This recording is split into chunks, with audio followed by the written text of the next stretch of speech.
तो है फ्रेंड्स, कैसे हो सभी? आई होप सब अच्छे होंगे। तो शुरू करते हैं आज का एक और नया वीडियो, जो कि आपका होने वाला है वीएमओयू यूनिवर्सिटी के लिए होने वाला है। बीए पार्ट फर्स्ट वाला, सेमेस्टर भी फर्स्ट वाला है ना।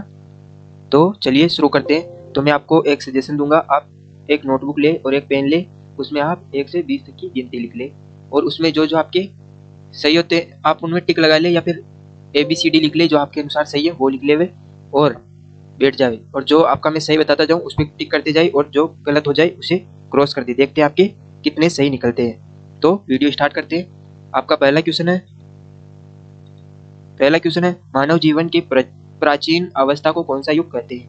तो मानव युग के प्राचीन अवस्था को कौन सा युग कहते हैं? मैं आपको समय दे रहा हूँ, आप कौन सा सही करेंगे। नवपाषाण युग, मध्य पाषाण युग, पूरा पाषाण युग, या इतिहास काल युग? तो आप सही लगा ले बेटी, कौन सा सही है। तो मैं बता देता हूँ कौन सा सही है। सी वाला सही है। क्या आपने इसमें सी किया था? अगर सी किया था तो आपका सही है। तो चलिए दूसरा क्वेश्चन में चलते हैं।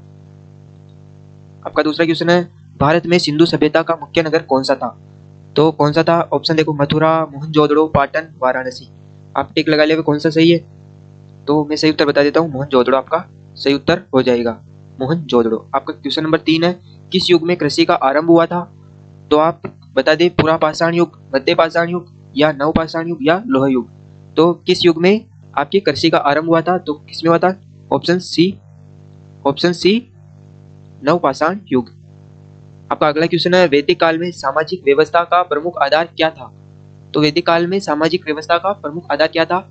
ऑप्शन नंबर ए जाति, बी भाषा, सी भूगोल, डी धर्म। तो आप सही टिक लगा ले कौन सा था। मैं बता देता हूँ, आपका उत्तर ए सही हो जाएगा। ए वाला बिल्कुल करेक्ट है। आपका प्रश्न नंबर 5 है, ऋग्वेद किस युग का महत्वपूर्ण ग्रंथ है? किस युग का महत्वपूर्ण ग्रंथ है? पूर्व वैदिक युग, उत्तर वैदिक युग, मौर्य युग, या मध्यकाल युग? तो आपका 5वें में है पूर्व वैदिक युग। ए आपका सही हो जाएगा। जिसने भी ए किया था वो सही है। आपका छठा क्वेश्चन है, महाभारत एवं रामायण किस काल में आरंभ माना जाता है? किस काल में स्थापित माना जाता है? महाभारत और रामायण किस काल में स्थापित माना जाता है? तो आपका ऑप्शन बता देता हूँ, प्राचीन भारत, मध्यकाल, आधुनिक काल, और आधुनिक युग। यहाँ पे आप कंफ्यूज ना हो जाना, आधुनिक काल और आधुनिक युग है यहाँ पे।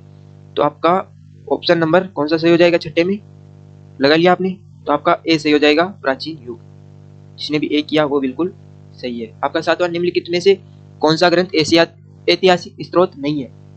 निम्नलिखित में से कौन सा ग्रंथ ऐतिहासिक स्रोत नहीं है? तो आपका ऑप्शन बता देता हूँ, पुराण, बी उपनिषद, सी स्तंभ शिलालेख, डी आपका फास्टर। तो आपके 7वें में कौन सा सही हो जाएगा? डी। आपका डी ऑप्शन सही हो जाएगा, फास्टर युग। जिसने भी डी किया है वो बिल्कुल सही है। 8वां क्वेश्चन देखो, विक्रम संवत और शक संवत क्या है? आपके ऑप्शन है, प्रकार के युग, ग्रीष्म ऋतु, भारत की काल गणना की पद्धति, और राजवंश। तो आपके 8वें क्वेश्चन में आपने टिक लगा लिया होगा। आपका उत्तर हो जाएगा सी ऑप्शन राइट हो जाएगा, भारत के काल गणना पद्धति। तो यह ऑप्शन सी सही हो जाएगा। 9वां देखो, मगध राज्य किस नदी के किनारे स्थित था? मगध राज्य किस नदी के किनारे स्थित था? आपका ऑप्शन हो जाएगा, ए गंगा, बी यमुना, सी सिंधु, और डी गोदावरी। तो आपका 90 में हो जाएगा ए ऑप्शन सही, गंगा। आई होप आपने भी गंगा ही किया होगा, है ना। तो जिसने गंगा किया है वो सही हो जाएगा। 10वां क्वेश्चन है, चंद्रगुप्त मौर्य ने किस राज्य को स्थापित किया था? चंद्रगुप्त मौर्य ने किस राज्य को स्थापित किया था? तो आपका ऑप्शन हो जाएगा, ए मगध, बी हो जाएगा मगध व अन्य, सी हो जाएगा पाटलिपुत्र, डी हो जाएगा कलिंग। तो आपके 10वें में जिसने भी बी किया है वो बिल्कुल सही है, बी आपका राइट आंसर हो जाएगा। अशोक का 11वां क्वेश्चन देखो, अशोक का इरादा क्या था? तो युद्ध, दान, या बौद्ध धर्म का प्रचार, या फिर व्यापार? तो क्या इरादा था? ऑप्शन बताओ आप, आपको समय मिलता है। ऑप्शन नंबर सी सही हो जाएगा इसमें, सी है ना। सी जिसने भी किया उसका सही हो जाएगा। अशोक ने किस युद्ध के बाद धर्म प्रचार किया? ऑप्शन नंबर ए कलिंग युद्ध, बी कुरुक्षेत्र, सी रणथंबोर युद्ध, डी पानीपत युद्ध। तो कौन से युद्ध के बाद धर्म प्रचार किया था? ऑप्शन नंबर कौन सा हो जाएगा 12वें में? Kalinga. Option number A Kalinga. जिसने भी ए किया है वो बिल्कुल सही है। आपके अब तक कितने क्वेश्चन सही हुए कमेंट में बताना। मौर्य 13वां क्वेश्चन है, मौर्य शासन की राजधानी क्या थी? पाटलिपुत्र, कौशाम्बी, मथुरा, वराह मिहिर। कौन सी थी 13वें में? ए बी सी डी में कौन सा आपने सही किया? तो इसमें ऑप्शन नंबर ए हो जाएगा पाटलिपुत्र।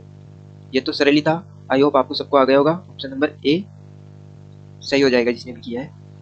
प्रश्न नंबर 14 है, गुप्त वंश का स्वर्ण युग किस कारण प्रसिद्ध है? स्वर्ण युग किस कारण प्रसिद्ध है?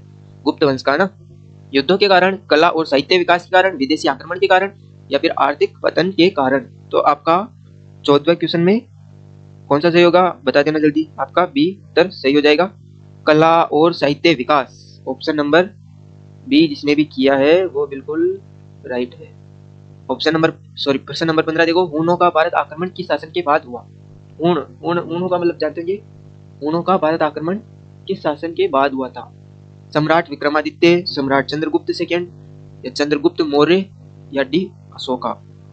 तो आपका 15वां में कौन सा सही हो जाएगा? जिसने भी बी किया है सम्राट चंद्रगुप्त सेकंड, उसका आपका सही हो जाएगा। ऑप्शन नंबर बी जिसने भी किया है उसका सही हो जाएगा। आगे चलते हैं 16वें क्वेश्चन, हिंदू धर्म में मुख्य ग्रंथ कौन से हैं?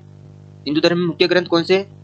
ये तो सबको आता होगा, वेद एवं उपनिषद। ऑप्शन नंबर ए बी कुरान, सी बाइबल, और डी गुरु ग्रंथ साहिब। तो आपका ए ऑप्शन सही हो जाएगा, ए है ना, वेद एवं उपनिषद। ये कुरान किसकी है? मुस्लिम्स, बाइबल और गुरु साहिब सिख। और ये बाइबल किसकी है आप बताना। जो यीशु की पूजा करते हैं उनकी है, यीशु मसीह की। तो उनका नाम मुझे याद नहीं आ रहा है, आप बता देना। ऑप्शन नंबर ये आपका सही हो जाएगा जिसने भी किया है। 16 व्रत पर्व किस ग्रंथ का हिस्सा है? व्रत पर्व किस ग्रंथ का हिस्सा है? प्रश्न नंबर 17, महाभारत, रामायण, पुराण, उपनिषद। तो किसका है 17वें में? महाभारत। ऑप्शन नंबर ए आपका सही हो जाएगा जिसने भी ए किया है। 18वां देखो, पूरा वस्तु आर्कियोलॉजी द्वारा कौन सी जानकारी मिलती है? पूरा वस्तु। तो ऑप्शन नंबर ए भाषा, बी पुरानी वस्तु एवं अवशेष, सी साहित्य, डी धर्म। तो आपका कौन सा सही हो जाएगा इसमें बताना। ऑप्शन बी आपका सही हो जाएगा, पुरानी वस्तु एवं अवशेष। जिसने भी ऑप्शन बी किया है उसका बिल्कुल राइट है। 19वां देखो, सिंधु सभ्यता का पतन मुख्यतः किस कारण हुआ माना जाता है? सिंधु सभ्यता का पतन मतलब सिंधु सभ्यता किस तरह से खत्म हो गई थी, वो उसका कारण क्या था? ऑप्शन नंबर ए भूकंप, बी बाढ़, सी विदेशी आक्रमण, डी व्यापार अवरोध। तो आपका 19वें क्वेश्चन में विदेशी आक्रमण, सी ऑप्शन सही हो जाएगा। जिसने भी सी किया है वो जश्न मनाओ, आपका सही है। प्रश्न नंबर 20, मोहनजोदड़ो नगर किस नदी के पास था? आपका वही वापस आ गया, शायद नहीं आया। उसमें आपके ऑप्शन नंबर बी गंगा था, इसके अंदर आपका ऑप्शन नंबर ए, आप गंगा नहीं करना, गंगा नहीं, इसका ऑप्शन नंबर ए हो जाएगा सिंधु। जिसके कमेंट में बताना आपके कितने सही निकले, और यह भी बता देना अब कौन सी विषय का लाना है। तो मिलते हैं इसे अगले वीडियो में, धन्यवाद।